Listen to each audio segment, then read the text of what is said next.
e-commerce assumes one thing. Your stuff is going to ship somewhere. There's no question to answer before you shop. You browse, you add to cart, you check out. Done. Restaurant e-commerce does not get that luxury. Our distribution center isn't an Amazon warehouse. It's the store on the corner. So before a guest can do anything useful, they have to answer one question: pickup or delivery? That single tap is a difference between a conversion and a lost sale. Restaurant brands still run a marketing.com, pretty homepage, hero video, big lifestyle imagery, all the bells and whistles. And then they punt the actual ordering experience to a separate website, orders.brand.com, different URL, different design, different everything. On the marketing site, the menu is essentially a dead artifact. You can look at it, you can click on things, but you really can't do anything. So what happens is the guest scans, gets hungry, taps a button, looks at that beautiful hamburger, and then lands in a completely new world when they click Start Order. They get a new layout, a new navigation, and a completely different page from the product they were just looking at. And the very first thing this new world does, it asks them whether they want pickup or delivery. Then it asks for a location, and then sometimes it asks them to log in. Then it loads the menu, a different version of the menu that they had been looking at, and asks them essentially to start over, find the product they liked, and so on and so forth. That is the bifurcation tax. Every transition is a chance for the guest to bail, and they do. Hungry people don't pay taxes, they leave. A divided experience is a divided conversion rate. Every handoff is a goodbye in disguise. So why are restaurants so different? In retail, location is invisible. The product is the same whether you live in Charlotte or Chicago. The system can sort that out behind the scenes after the sale. However, in restaurants, location is everything. The menu changes by store, the price changes by store, the hours change by store, the fulfillment options change by store. Some do delivery, some don't, some do curbside, some do drive-through, only after 9 p.m.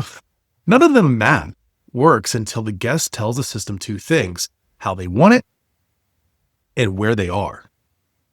Conveyance selection isn't a step in the funnel. It's the unlock that turns a brand site into a functioning restaurant, a real ordering channel, which means the way that you handle that single decision, visually, behaviorally, structurally, sets the ceiling on every metric that matters downstream: conversion, average order value, repeat frequency, all of it. The fix isn't complicated, it's structural. You bake ordering into the experience, don't bolt it on after the fact. One domain, one menu, one cart.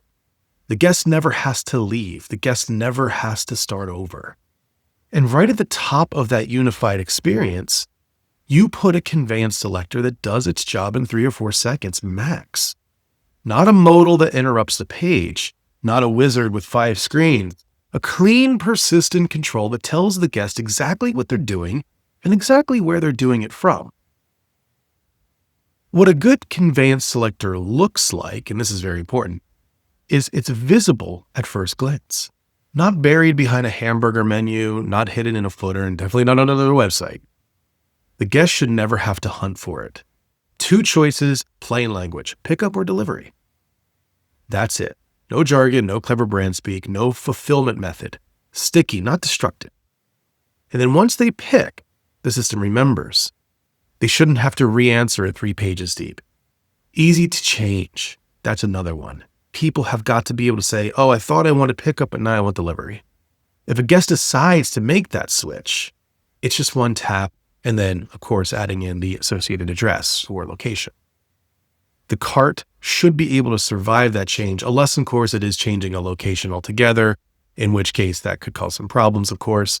But in general, they should be able to have some sort of method of saying, oh, wait, I still want to keep those items and have it not lose the cart altogether. That would be the gold standard. It has to be honest about what's available, though. If the nearest store doesn't deliver to them, say so immediately. Don't let them build a $40 cart and then they can't check out. Conveyance selection is the on-ramp.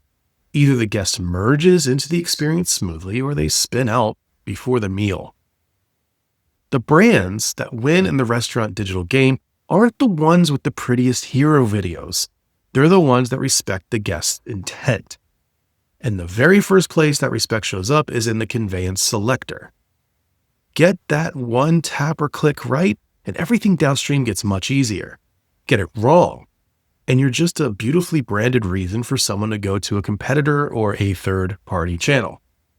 The importance of conveyance selector cannot be stressed enough because usually that is kicked over to that ordering website, leaving the marketing.com, the number one place where everyone goes, where all of your marketing traffic is being sent. It leaves it essentially just a pretty picture. By the time someone chooses to go to a restaurant website, they're not there for the brand story. They're there to primarily do one thing: order the food now. Anything that gets in the way with that, including a beautiful marketing site, is dropping your conversion rates significantly and hindering the power of your return on investment for marketing and advertising spend. Not to mention the guest sentiment of frustration when they can't do what they came there to do. So, it's really tough to get into a fully unified system. It takes a little bit of time. Of course, it takes budget, takes some human power and collaboration, but the payoff is massive. It's high time restaurant leaders stop seeing their website as a marketing brochure. Start seeing it as an actual ordering channel akin to another location in the footprint.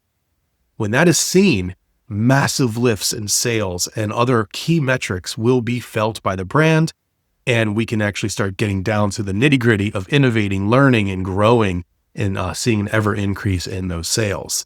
The key, when you finally unify, is making sure that conveyance selector and then the associated address are simple, clear, front and center, so you can get over that friction point as fast as possible. Doing so has all the upside in the world. So stop building two experiences that point to each other and build one that actually feeds people, answers their intent, and delivers hospitality. That's my advice, at least. Thanks for tuning in again. Please subscribe, like, share, do all the things. I know you're busy, but that really helps us out a lot. It helps spread the word, and I want this industry to learn, grow, and get even stronger because I love it. Until next time, cheers.